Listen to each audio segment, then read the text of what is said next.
All right, everybody. Welcome back to another week here of the Whiskey Ginger podcast. I'm Brandon. He's Chris. And we're back in person, finally. Last couple weeks have been a little bit dicey. Last week I didn't even review a new whiskey. Chris kind of took the ball on that one. But this one's been sitting, not on ice, but it's been aging for about a month or so. Mine will be on ice. But Chris has been holding this one for a little while. Distiller I never heard of. Whiskey I've seen but never, really. I've never seen at somebody else's house or been offered. But I think that's kind of our MO. Really is try and find something that's as new and different as possible. I know it's not like a brand new thing where we're going to be shooting this crazy option out to you guys, but at the same point, it's nice to kind of find something that's not Jack Daniels, and we say that all the time. Yeah. I mean, to me, that's just not an ideal place to look. Is the big brand names? They have their time and place. We've done them, but we prefer these smaller opportunities. Exactly. And it was kind of neat to see that. That's kind of the reputation that we've been getting, because I was scrolling the old X. It'd always be Twitter. I'm not going to get used to that. Me either. And one of my favorite follows outside of our boys over in Colorado, both you guys know who you are. Mostly Peaceful Bourbon's got a pretty sick Twitter account where they kind of look at things the same way we do, and they were looking at a bottle that was marked up. I don't know if I can find the tweet, but the markup was ridiculous. It was a bottle that you can always get your hands on. The manufacturer price was super low, and they were just kind of going off on the fact that why is whiskey like this? Like, used to be like a working man's kind of liquor, and then it kind of became this symbol, this status symbol essentially. Here it is. Oh, it was okay. So Mile High Bourbon and Rye when I posted it, actually, and I just interacted with somebody else. A Buffalo Trace. It's like their Weller brand, which is by Buffalo Trace. Mm-hmm. We're looking at 200, 400, 500, or 900 per bottle. I can't get on board with that. That's a little too much. Yeah, and it's Buffalo Trace. Like, it's good, it's solid. Yeah, but I guess like certain levels of it. That's one thing that I do get. Like, even with the main name brands, it's like you could use like any major brand out there, and they have their levels of what they're talking about. I mean, Johnny Walker is a good example of Johnny Walker. You have your lower classes and then your crazy high classes of Johnny Walker. And I get that as a marketing strategy, but to me, a lot of the times the bump in price doesn't always necessarily translate to a ton more flavor. I'd almost rather see like a cheaper whiskey compared to a expensive whiskey of two different brands, because I almost feel like I'm getting ripped off when it's the same company and they're charging like an astronomical rate more for it. If it's aged longer, then I get that. Then that's worth like paying more for. But if they're just saying this is our quality version and this is our, lower version, I can't buy into that. Pappy Van Winkle's famous for that, mm-hmm. Where it's like a huge status whiskey, super expensive, like not up to $1,000. And the people I know who work for those distributors they're in charge of buying it wholesale and then selling it to these stores. And he said the wholesale price on those is only slightly higher than like your mid-range whiskey. I'm sure it is. Like your Buffalo Traces and such. That's ridiculous. But society and like liquor store owners and movies and pop culture have decided this is like the cream of the crop whiskey. So you're really getting like $900 Buffalo Trace at the end of the day, which is kind of a bummer. Love that. Love spending more for the same thing. Spending more for less. The 2024 story. I know where I got that name from. Finally, mostly Peaceful Bourbon. Some guy sent in a picture of like his drinking situation, and it's pretty sick. I'm not sure if it's gonna show with the glare. That's actually pretty good. Yeah, it's. Oh, that's amazing. That's cool. Yeah, so that's quite the atmosphere. Yes, a lot of the initial comments were, "Oh, yeah, I know where you are," or "Really, dude, on a Wednesday afternoon," and implying that it was, one of those, joints. But he said it was a Christmas themed bar that's like Christmas all year. Yeah, that's kind of cool. So either he's a great liar and he bailed himself out, or it's a pretty cool theme. Either way, but it's a pretty sweet place to drink. Who are we to judge? Yeah. Who are we to judge? That's pretty sick. But without further ado, let's introduce Mr. Clyde. So this week's whiskey is going to be a whiskey called Clyde Maize, and I guess that's kind of the right pronunciation of it there. Yeah, like Willie Mays. Like Billy Mays here. Billy Mays here with this whiskey. So it's a straight bourbon whiskey. You know what I want to learn the thing of? We say this, and this is going to sound really ignorant and probably like really amateur of us. And I think we've looked this up before, and maybe I just forget. It has the non-chill filtered on here, and like 90% of the ones we review are non-chill filtered. I feel like we should look it up because we always talk about it, and we make it a point to say that it's non-chill filtered, but I don't know what it means. Yeah, what does non-chill filtered mean? Here we go. Whiskey enthusiasts prefer their beverages non-chill filtered, meaning they don't go through the step of chill filtering. Thanks, that's a helpful definition. That is essentially become that doesn't help. That's like it's blue because it's the color blue. Yeah, that's so useless. The term chill filtering refers to an optional part of the process. Just before bottling, the whiskey is cooled to around freezing. As a result, certain substances such as fatty acids, proteins, and esters clump together. I have no idea what the benefit of that would be. I don't know. But it says it's very rare, and most mass-produced whiskeys are unfiltered. Okay, well, works for me. I'll take it. Now we know. So there's a little background on this. It says Clyde May was a moonshiner by trade, but a craftsman by heart. He made his famous whiskey. He made his whiskey in a hand-built copper still with fresh Alabama spring water and the finest local ingredients. The man was locked up for his passion, 8 months in the federal penitentiary, yet he started up those copper stills the day he got out. A man by my own heart. Shout out to him. The straight bourbon.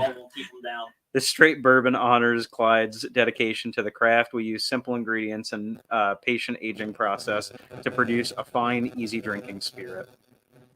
Interesting. I like it.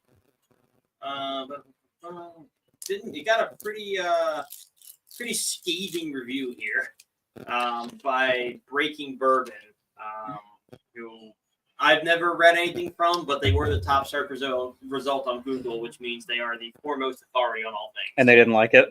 Clyde May. Well, you know what? I'm not going to tell you. Let's review it ourselves first and then compare. Let's see what you think. So I'm gonna pop it open without further ado here. Not bad. Pretty good one. Oh wait, real or synthetic? It's synthetic. Okay. Which is funny because it kind of looks like it's almost like a hybrid. Because like you get those like holes in it or whatever, but you can tell that it's definitely not. You got the flaws. I mean, maybe I just don't know what a real cork looks like, but I think that's real. You think so?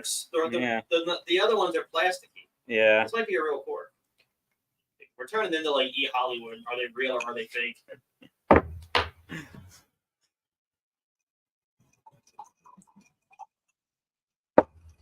All right. Snag that back. Let's give her a go and see if we agree with the masses. Cheers.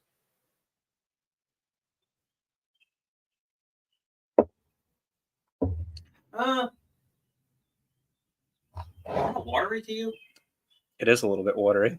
It's weird. It's getting a lot of like it's kind of the opposite of what we've been enjoying with the bourbon. With the bourbons. I was kind of thinking that, honestly. Like it's just heat and water. Yeah, just heat and water. There's really not much to it. I'm not getting any like the nice like kind of vanilla-y or caramel-y notes that we've been getting in the last couple bourbons that we've been getting. It's honestly just it tastes like a whiskey, which is what you want, but it's kind of the smacks you in the face kind of taste. It's ironically the bourbon we don't like. Like we've had so many redeeming bourbons, but it's a stereotypical bourbon in the worst way, in my opinion. Yeah. It's like a really bad hot sauce where it's all heat, no flavor. I was looking to see if they had like any extra flavoring or anything in here, because like sometimes when they give the description, they'll talk about, like vanilla or caramel or like whatever, like I just didn't get any of that on this at all. So the internet agrees. Again, courtesy of breakingbourbon.com here. Clyde May's Straight Bourbon Whiskey is Clyde May's Straight Bourbon is a whiskey that brings little excitement to its pour. Great way to start. Opening with light scents, the sip does little to try to win you over. Agreed. Mm-hmm. The midpoint comes across as watery and simple. The only redeeming factor is the lingering spice, if you're into that. So I think he nailed them. We're just not into the lingering spice. Yeah. No, I totally get it. And I mean, it's a 46%er. It's slightly higher than, your everyday. But I feel like it's a lot of like what you said. It's a lot of burn. The taste to me, I think, is the most underwhelming thing about it. Yeah, we gotta start using this guy more. The site, Mm-hmm. because they have a barrel rating. So it's out of 5 barrels. Mm. What would you give Clyde Mays? Out of 5, Out of 5. 2. So does the internet. Yeah. 2 out of 5 barrels. Uninspiring. Now he did give them a bit of an out in that they're not distilling in house at the moment, which to me sounds super cheap. Yeah. Like you can't be outsourcing distilling. Now, apparently, according to the article, the one we had, I think, actually is distilled in house because let me see when it opened. It had a little caveat on here. The distillery open date was updated on 12/12/12/23 for fall 2023. Oh no, it's not open yet. They're a year and a half behind. Oh, good. It was supposed to open on 12/12/23. No, it was supposed to open in September of 23. It won't open until the summer of 24 now. Maybe it's not going to. Well, so it says it right here. It says distilled in Indiana, bottled by this certain company in Indiana. But I guess the question is, why would it be distilled in Indiana? The whole point was that it was like an Alabama backstory. So I wonder if they're outsourcing it all the way that far, or these people are just drawing inspiration from all the way in Alabama. I just think it's interesting. I mean, the problem is I can't look up where they're you can't look up the distillery because it doesn't exist. Because it doesn't exist. It's a third party. Yeah. So I don't know. It's certainly drinkable, clearly. But I think that, the part that I level with the most is that watery aspect of it. It just doesn't do, like when I sip it, I get no flavor at all. I mean, I taste like a little bit of that spice on the back end, like he's talking about. But when you take a sip of it, all you're getting is burn. You're just waiting for that little back end flavor to kick in. And that's not really ideal. No, our Irish whiskeys are like a little bit sweeter. It's like syrupy kind of. Sometimes they get too sweet, but yeah. That would be a situation where I'd say it's too much flavor, and not enough. You have to cut it with some Clyde Mays. You got to cut it with some Clyde Mays. Maybe that would be the trick. We need to mix two things together. Yeah, I mean, this feels like the thing where, if you got caught stealing your dad's Johnny Walker and you had to refill the bottle, you dump some Clyde Mays in there. It would just add the burn back in. Yeah. Better than water, I guess. This batch is kind of stepped on. Anything wrong with that, Chris? Yeah. No, sir. No idea. No, I have no idea what you're talking about. It's like, man, I've been drinking the same whiskey for 100 years. Yeah. You notice that about like parents in general. There's like a generational thing. Either it's a generational thing where it just happens when you hit a certain age, and this is a decent segue into our let's drink about it today in some ways. But I think that for me, I've noticed that a lot of people that I consider my elders, especially of our parents' generation, tend to pick a liquor, and they're dead set on That's it. Yeah. Like my dad is really into Bacardi, but really? That's his go-to thing. Sometimes he'll switch it up with vodka, but he's also particular about his vodka. He wants absolute vodka. That's his go-to.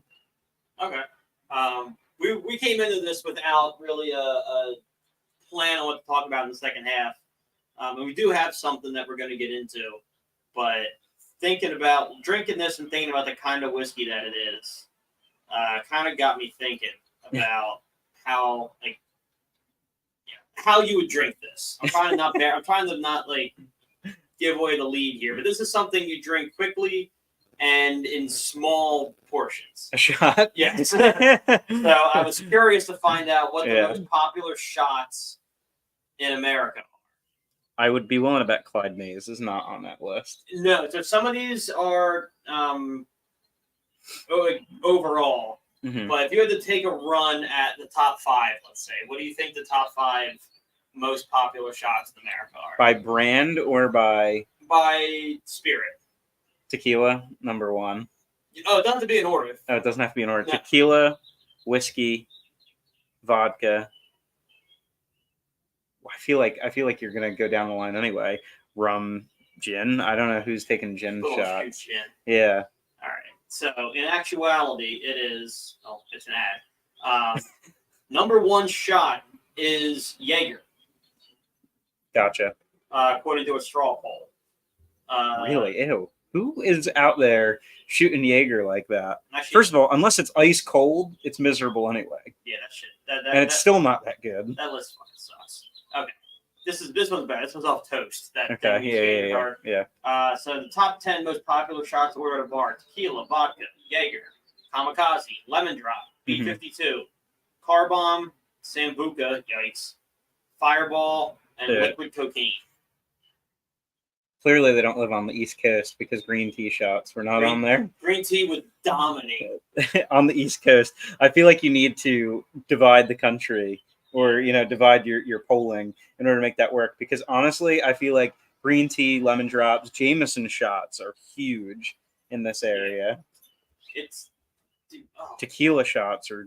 Well, tequila was on there. Yeah, tequila makes sense. I'd be willing to bet tequila makes it in a top 5 on any shot list. Yeah, for sure. Oh, hi, Harley. But yeah, I was surprised that green tea didn't make the cut. It's a relatively new thing, though. Hi, how are you? There's a dog here now. Hi. Guest appearance. Hi, Harley. Yeah, that's how are you? Like the Muppet Show. All right, so that was just a quick. I just kind of got curious about that because we looked up, I believe, at one point the most popular cocktails in America. We did, yeah.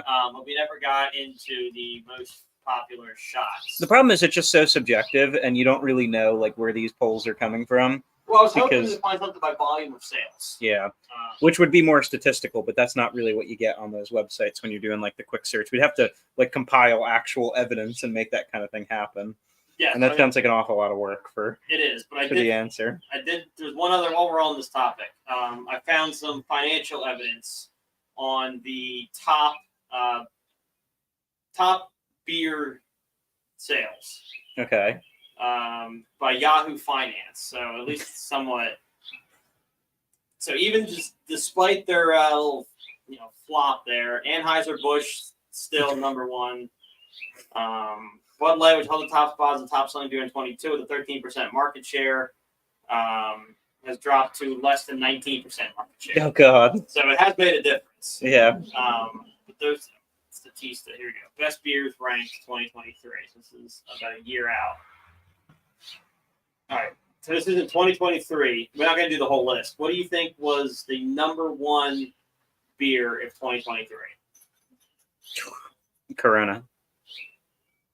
Yeah. So was I right about that? Yeah.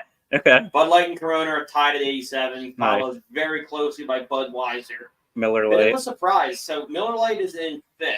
Mm-hmm. 4 would surprise you. Taking another shot at 4. Is it going to be something weird? Not weird, but you're not thinking it's that high. Stella. Yeah, you're on the right vein. It's Heineken. Oh God, Heineken's awful. Yeah. There's a couple surprises. You ever drink Heineken and it just like the aftertaste just punches you right in the face? Yeah, it's not good. It tastes like it's been sitting out like it's skunked. Yes. To me, like that's what Heineken tastes like. All the time. Man, we're gonna talk about a sad list. I know we're not national. Yuengling is going to be really low on there, and that's because it isn't national. Yeah. I bet you if they sold Yuengling in every state in the country, it would be the number one beer in the country. Yeah. It has the most flavor, hands down, for domestic beer by a landslide. We're 100% biased on this. Yeah, but because of our geographical location, but everybody that I've introduced to Yuengling loves it. It's delicious. Yeah. So Yuengling comes in at 16. That's pretty good for a non-national brand when you think about it. 49% of people polled were familiar with the brand Yuengling. The problem is, we were lower than Beck's, which is yikes. My dad drinks Beck's. Yeah, and we only slightly are ahead of New Belgium, which is like that IPA. Yeah. So that's also a good beer, though. It is, but Yuengling's got to get the marketing together. Well, they're actually starting to spread I know they have a big operation in Texas now. Okay. So they've spread pretty much the whole East Coast. I think you can get Yuengling as far as Florida now. Really, it's probably in Texas. Then it's probably not as common in those places, but really where it starts to lose you as you go west in the country. I mean, every time I've been west of, even Texas isn't a fair representation because the middle of the country there does not have Yuengling. No. It's only really like a pocketed area of Texas. But when we were in Arizona, I was like, there's nothing I would love better right now than a Yuengling, and I just couldn't get one. No one's doing lagers. Even if you look at Miller Lite's a Pilsner. Yeah. most beers are like most popular beers are pilsners Yeah. or even ales. A lot of people don't do the lager because I think they consider it too heavy. But I mean, it might be, but man, Yingling is one of those things. Like I could probably drink 15 Yinglings and be. I'm gonna be hammered, but I'm gonna function. yeah, But I wake. I think it's because of my bloodstream. I wake up off of a Yingling bender, like good to go. Liquor, IPAs, Guinness, etc. Man, it's a long stay. no, whiskey for me is the best. If I sat here all night and just had a couple glasses of whiskey, I'm gonna feel like you'll feel the benefit of having, if you're trying to socially have a couple drinks and get a buzz on with your friends. Having whiskey is definitely going to do that for you, obviously. But I find if I'm just drinking it neat or whatever on the rocks, and I have a couple glasses of that, every time I do that and I wake up the next morning, I feel like $1,000,000. Yeah. Because there's like way less sugars in it. There's way less everything in it. When you drink a bunch of beer, less volume. You're dealing with a ton of volume. You're gonna get bloated. There's a bunch of sugar in it. There's a bunch of carbs in it. Yeah. So you're definitely hitting all that. With the whiskey, if I'm not mistaken, I have read that if you were gonna drink something straight, I think whiskey is actually healthier for you than even vodka. Believe it or not. I believe that. Yeah. Healthier for you, like sounds a caloric. lot like when there's talk shows in the morning. We're like, I have a glass of wine every day for heart health. So I know that like our basic let's drink about it, just to fill everybody in, was going to be talking about how we feel like as we get older, certain things just kind of like slipped away from us, and we like lost it, like thoughts of trends and things like that. Yeah. I mean, when you said X today, that really makes me kind of think about that in general. It's X like, Twitter was the thing. And to be completely honest with you, we've had this conversation before. I'm not even like a Twitter user. I was never big on Twitter to begin with. It wasn't really like my scene, although it was my generation's scene for sure. But it was just a little bit weird to me. But I mean, like, what else do you feel like as you get older, if you open up something or somebody references something, you go, man, I'm really like not with that in crowd anymore. TikTok for me is rough. Like I love TikTok. I waste way too much time on it, and I've like curated my feed to be like a lot of like rednecks doing dumb shit.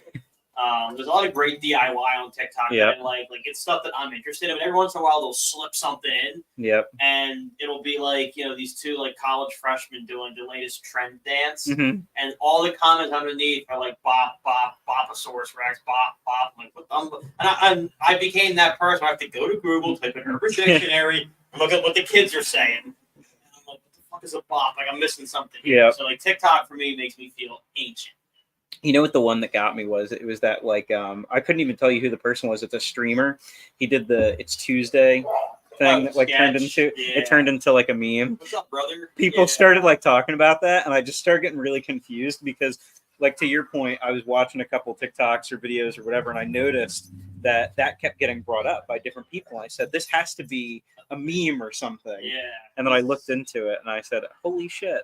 I remember when the term memes started becoming a thing. Yeah. That confused me when I was growing up. I was like, wait, this is a little bit weird. This is like, yeah. What is this right now? And then people made the joke when memes were first coming out. It's like, is it a meme or is it a meme or something? Yeah. That was a really funny joke of the time. I think the one that like it's not even online, but I think the one that hit me the most jarring, and like I was kind of bummed about it too, was like the realization of like you go to a college bar one too many times, and you don't know when that one too many is going to hit, but you walk in, and within a half hour you're like, oh man, this is my one too many. Yep. Like you look around, I can never come back here again. Yeah. Like you're not having fun. You're like, do you want to go get a drink? It's an hour and a half to get like an $8 watered down rum and coke, and then go pretend the band's good. And it's like, man, this used to be my shit. Yeah. And I hate it. I always liked having people over and entertaining and like having a house party or like a bonfire or something way more than I enjoyed going out. But now more than ever, you'd almost have to pay me to like go sit in a crowded ass bar. Yeah.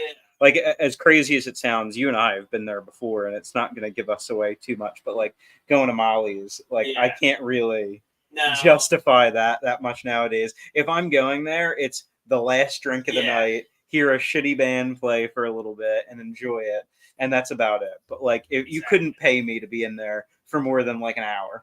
And what's interesting about that bar in particular, and a lot of Irish bars in like popular towns, is I've gone during the day a couple of times. I'm fine, but it's a phenomenal atmosphere during the day. Yeah. Like everybody there, like if you go like right at happy hour, people are getting off work, everybody's bitching about something. The bartender's talking to people. Yep. Like you might get a beer thrown down and it's like, just get me later. Mhm. Like it's like it turns into a dive, but then right around 8, it's a different spot. And then around like 10, forget it. Yeah.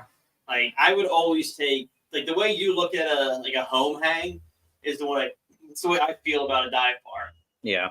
But they're so far and few between to They're so find. hard I to mean, find anymore. you found a few of them. I found a few of them. And when you find them, you almost got to like kind of hold on to them. Yeah. Because it's such a rare animal. But when you walk into a good dive, I feel like here's the keys of like a good dive, right? Yeah. So like there's always good music playing in there. Hopefully they have like a touch tunes or something. Tunes, yeah. It's on touch tunes, so people have the control. But the sign that you're in a good dive is I'll profile it here. You're walking in and classic rock is playing from the minute you walk in until the minute you leave. Sometimes country will get blown out a little bit, and that's fine. Usually it's towards the end of the night when people start getting a good buzz on, and it gets a little bit more redneck as the night goes on. That's totally Bars fine. do in general. Bars do in everybody general. leaves the dive. If you're cool, you leave the dives to go to that dance bar. Yep. So once 11 o'clock rolls around and they leave, it's all like the real hardcore drinkers. Like, all right, they're gone. Let's get weird. Yeah. So then you get all the good classic rock and get good country going. Your drink should be fairly priced. Definitely fairly priced. I mean, no beer over $5. Yep, no beer over $5. In a really good dive, you're looking at mixed drinks. They're anywhere from like $7 to $10, I would say. Yeah, I would say that's fair. Yeah, 7 to 10. 10's pushing it. That's like more on like a mainstream bar price, but 7 would be the sweet spot. That's hard to find. And I need shit beers. Like, I need optional shit beers. Optional shit beers. They need PBR on tap. Yeah. Exactly.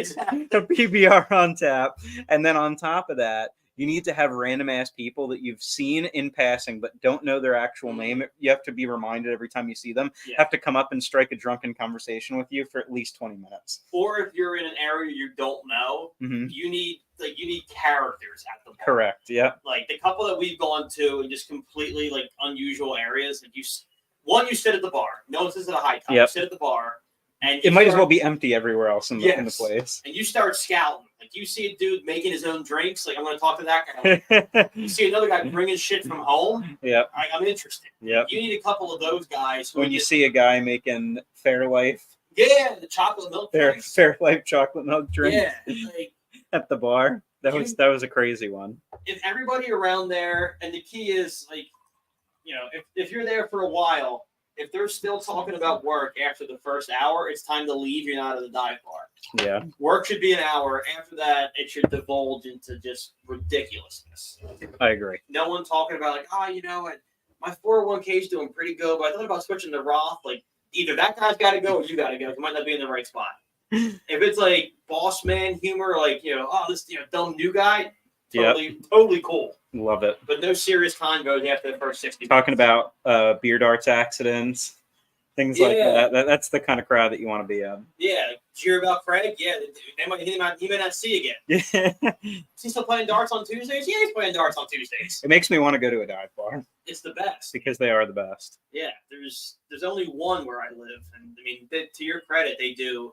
Their mixed drinks are $6 flat. That's amazing. PBRs, $2 Yinglings, like they've got it figured out. The VFW here does the same thing. I mean, it's like a really good spot. But VFW, I mean, like those are club organized, like independent clubhouses, so that's a little bit different. They can get away with charging like ridiculous, but I'm pretty sure their things are like $2 for a draft beer, which is insane nowadays. Love that. Yeah. I love $2 for a draft beer. If it's kicking, sometimes they'll give it to you for $1. Yeah, they'll give it to you for $1. They also do the thing, which is something I think we've had this conversation before. If they're pouring you a mixed drink and it kills the bottle, that drink is free.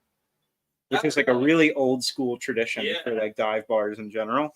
And like they'll totally do that as well. But I think their mixed drinks are anywhere from like $5 to $7 as well. So that's pretty good. If you're tuning in from anywhere, I would say anywhere west of Harrisburg, you've heard of this. It's similar to what Chris talked about. It's called a hosey. And the fire departments that have banquet halls will do something similar. You become like a yearly member, so it's I think it's like $10 a month or something, goes to the fireman's fund. Yeah. And you can go to their banquet hall and have a bar, and it's like $1 beers, $3 wells, shit like that. Like It's insane. It's Every time we've been in the VFW though, like the people in there just want to have a good time. Like the stories you hear in there, shit, man. I I need know. a whiskey. The stories that you hear in there are amazing. Everybody in there is so nice. Like It's not the place to be doing sake. it's definitely it's a very interesting environment and very very definitely like different kind of crowd.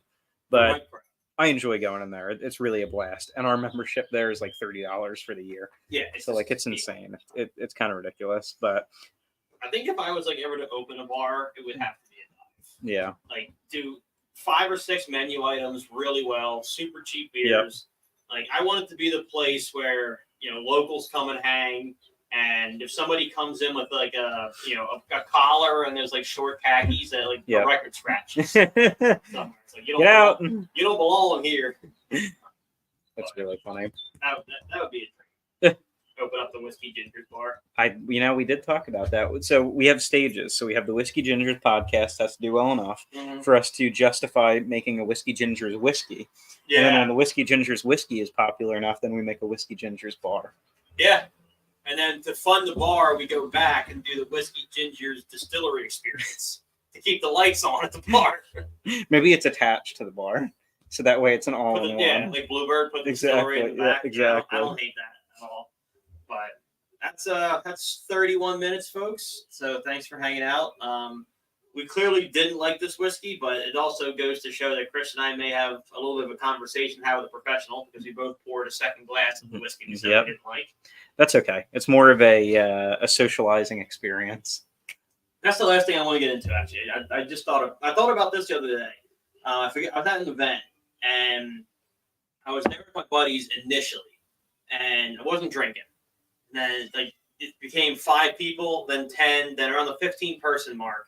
I noticed I always had a beer in my hand and I was constantly sipping it. Yeah. Like, do you catch yourself like as social situations get more intense, your alcohol consumption grows? It's weird because you just see a lot of people like going to the cooler more often. So you probably feel like there's not an expectation, but like it's a more of an understanding, an unspoken understanding that people are going to be having more beers and like more drinks when there's more people around. And there's no doubting amongst anything. We could do like a poll and totally reflect this information, but it's a social, you turn into like a social butterfly basically, because I'm not an antisocial person, but if I don't know somebody, I'm probably not going to be approaching them that often. Yeah. But if I have a couple beers, I probably will, because why not? It's also a great prop. Like, you're talking about being in a bar you don't want to be in necessarily. Having something in your hand. Yeah. Like, stand there with your hands in your pockets. You look like a narc. Yeah, you look like exactly. But if you're holding the beer, you're like a little bit more chill. Like, look at that guy. Yeah. Yeah. But that's when I hit it. I noticed it the first time. I was like, I had a full beer, and then 10 people came, and I crushed my beer. And I was like, there's something to this. Amazing. Well, we appreciate you guys tuning in. I know that this was a little bit spontaneous. We've been trying to promote our episodes beforehand, so we're not really sure how this is all going to work out in general. We'll probably post-promote this one a little bit, and in general, we'll experiment with shooting you guys some notice ahead of time and see how you guys are liking it. So give us any feedback that you want. If you prefer to get your information ahead of time about us posting or afterwards, let us know, and we'll continue to do what we can. Yeah, sounds good. I think we're caught up on whiskeys, so probably tomorrow we'll put up just a general question, like, hey, any whiskeys that we should be trying. If we can find them, we'll order them. But we're actually caught up right now on whiskeys, so feel free to send in more recs because the line's wide open for you. But for the time being, I'm Brandon. He's Chris. We're the Whiskey Gingers, and we'll see you in 2 weeks.